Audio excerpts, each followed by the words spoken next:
Hello everyone, Science Pyro 7 here, and today I'm going to be reviewing Mattel's Jurassic World Rebirth Frenzy Pack Minqaria.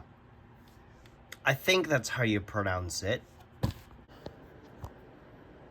Minqaria. Yeah, I was close. Okay, so yeah, like Minqaria, close enough.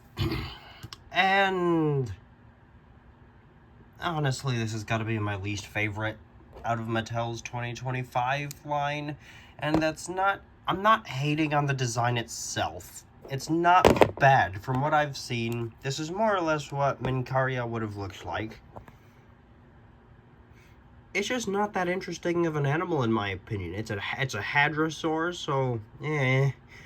And it was named last year, or maybe it was discovered last year. I think it was named last year.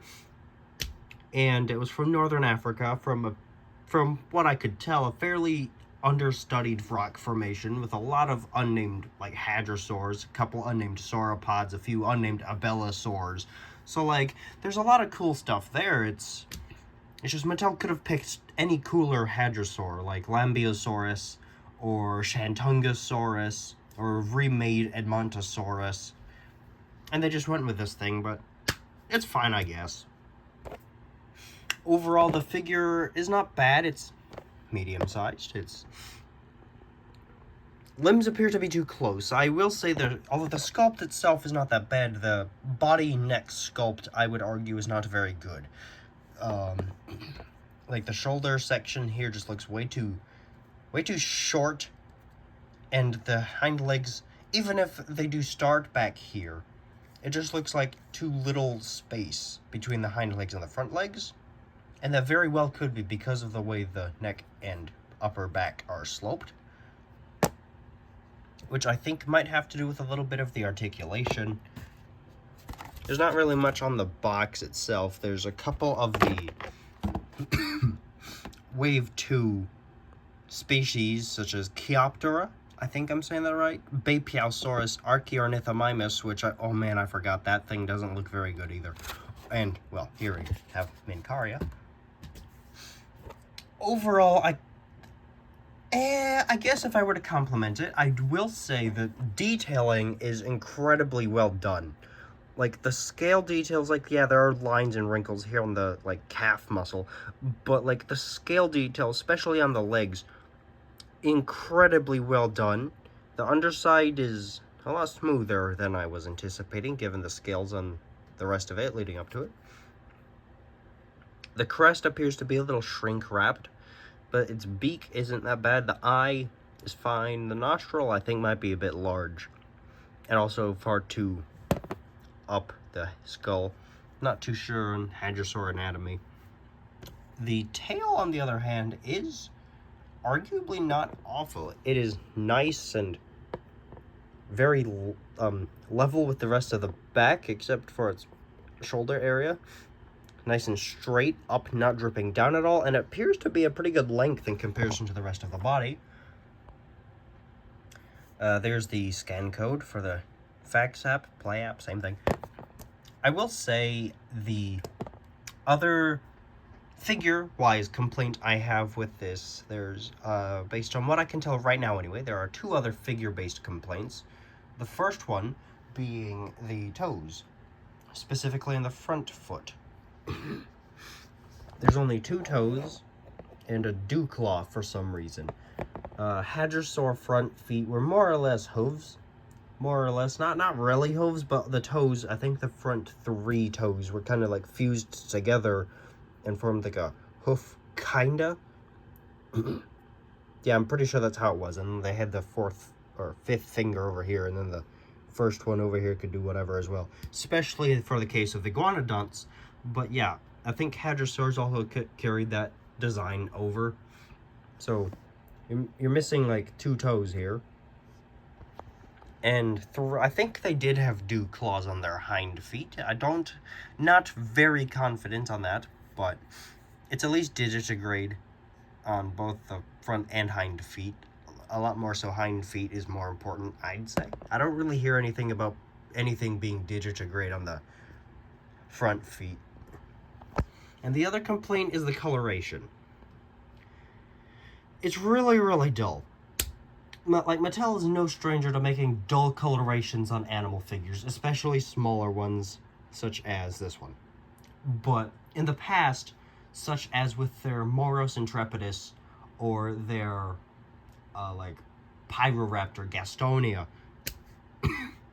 those guys have had really good colorations. In fact, the closest thing I could compare this to, which I'm about to do, is their Calovosaurus, who has a better coloration than this, and I think might actually be a little bit smaller lengthwise.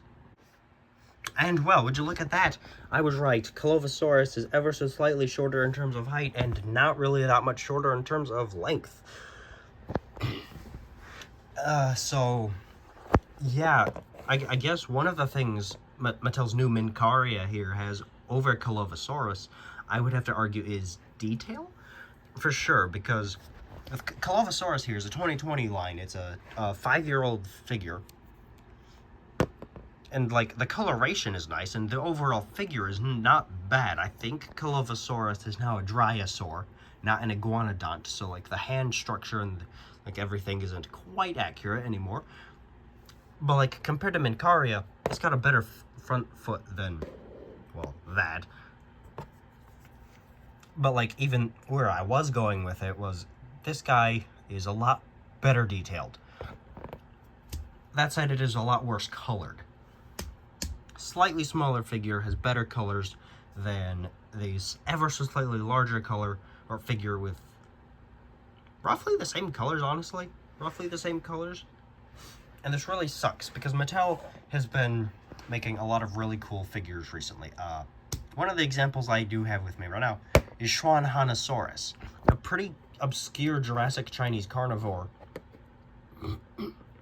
They gave it feathers, which I think it probably would not have had, but that's besides the point. It's a cool animal, it's got a cool name, and the patterning itself, or the color choices, aren't very bad.